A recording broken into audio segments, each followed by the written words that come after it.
आखिर भगवान का नाम जपने से क्या होता है, आइए जानते हैं इस वीडियो के माध्यम से। भगवान श्री विष्णु शांत भाव से शेष नाग पर विश्राम कर रहे हैं। भगवान विष्णु के इस रूप को देखकर मन में यह प्रश्न उठता है कि सर्पों के राजा पर बैठकर कोई इतना शांत कैसे रह सकता है, परंतु वह तो भगवान है और उनके लिए सब कुछ संभव है। ईश्वर का नाम साधना की नींव है।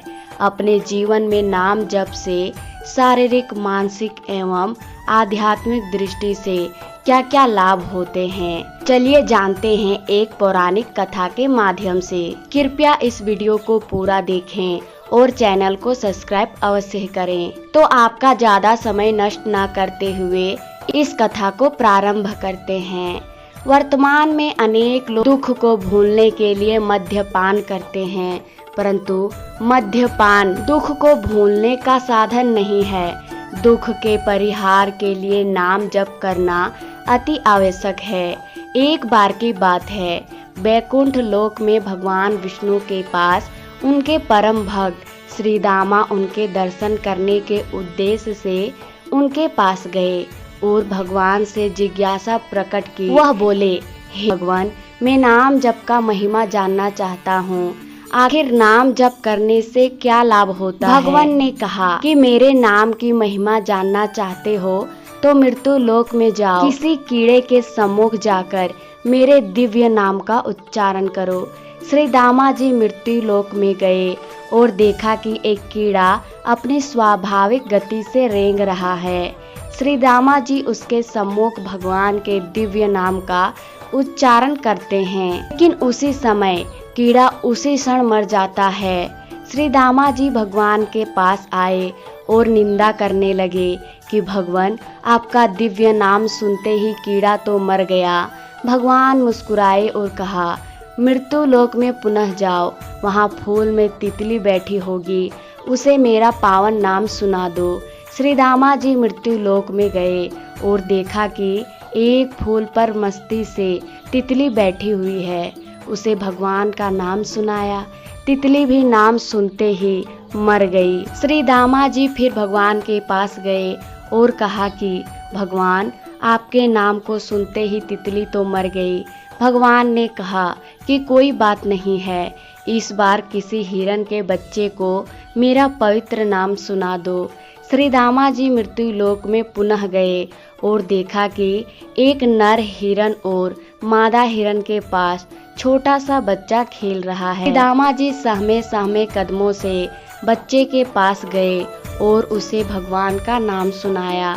नाम सुनते ही वह हिरण का बच्चा भी उसी वक्त मर गया। श्री दामा यह सब देखकर दुखी हो और भारी मन से भगवान के पास जाकर कहा, भगवान, यह सब मैं क्या देख रहा हूँ?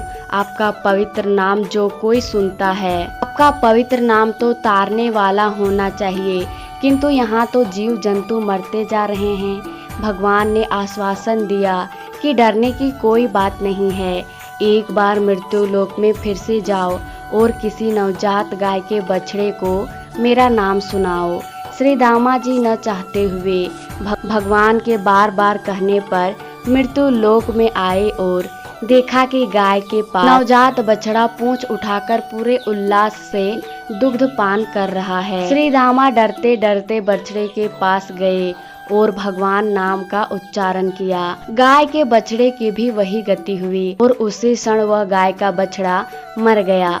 श्री दामा दौड़ते दौड़ते भगवान के पास आए और कहा, हे देव, बंद कीजिए अपने यह लीला, मुझे नाम की महिमा नहीं जाननी है। आपका नाम उच्चारण तो जीवों को मार रहा है, मेरी और परीक्षा मत लो। भगवान ने कहा, शांत हो जाओ श्री दामा, एक बार मेरे कहने से मृत्यु लोक में फिर से जाओ और इस बार जीव जंतुओं पर नहीं, मनुष्यों पर मेरा नाम का प्रभाव देखो। काशी नरेश के यहाँ एक पुत्र हुआ है, उसके कान में मेरा अलौकिक नाम सुनाओ। भगवान, आप मुझे कहाँ भेज रहे हैं? मैं कलंकित हो जाऊंगा, मुझे लोग हत्यारा कहेंगे। भगवान के आदेश से उनके बार बार विश्वास दिलाने पर श्री दामा जी काशी नरेश के यहाँ गए। वहाँ शिशु के जन्म के उपलक्ष्य में उत्सव मनाया जा रहा था। राजा को जब पता लगा कि वैकुंठ लोक से श्री दामा जी आए हैं तो उन्होंने उनका खूब स्वागत सत्कार किया और कहा कि आप नवजात शिशु को आशीर्वाद दीजिए। श्री दामा के पैर आगे नहीं बढ़ रहे थे। भय से व्याकुल वे शिशु के समीप गए और उनके कान में दिव्य भगवान नाम का उच्चारण किया, नारायण नारायण। श्री दामा जी ने जैसे ही नाम सुनाया, शिशु ने बोलकर श्री दामा जी को प्रणाम किया। श्री दामा जी अत्यंत आश्चर्यचकित हो गए एवं गदगद होकर बोले कि बालक, तुम कौन सी शक्ति से बोल रहे हो? उसने कहा, हे महर्षि, क्या आपने प्रभु के दिव्य नाम की महिमा एवं शक्ति नहीं पहचानी? मैं ही वह कीड़ा, तितली, हिरण का बच्चा, गाय का बछड़ा हूँ। प्रभु नाम से मैं सहज ही प्राण त्याग रहा था तथा आज मनुष्य जन्म में आया हूँ। श्री दामा जी के सब संचय दूर हो गए।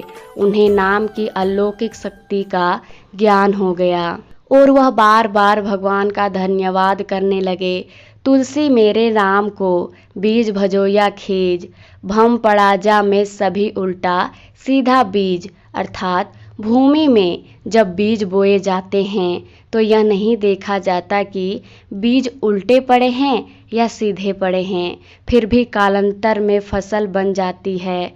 इसी प्रकार नाम सुमिरन कैसे भी किया जाए, उसके सुमिरन का फल अवश्य मिलता है। भगवान का नाम हमेशा जपना चाहिए। यह आवश्यक नहीं है कि मुख से जोर जोर से भगवान का नाम बोला जाए। अपने मन में ध्यान करके भी भगवान का नाम जपा जा सकता है। जैसे भगवान राम, श्री कृष्ण या भगवान शिव आदि का नाम जपा जा सकता है। किसी भी परिस्थिति में ईश्वर का नाम लेने से सभी संकट टल जाते हैं।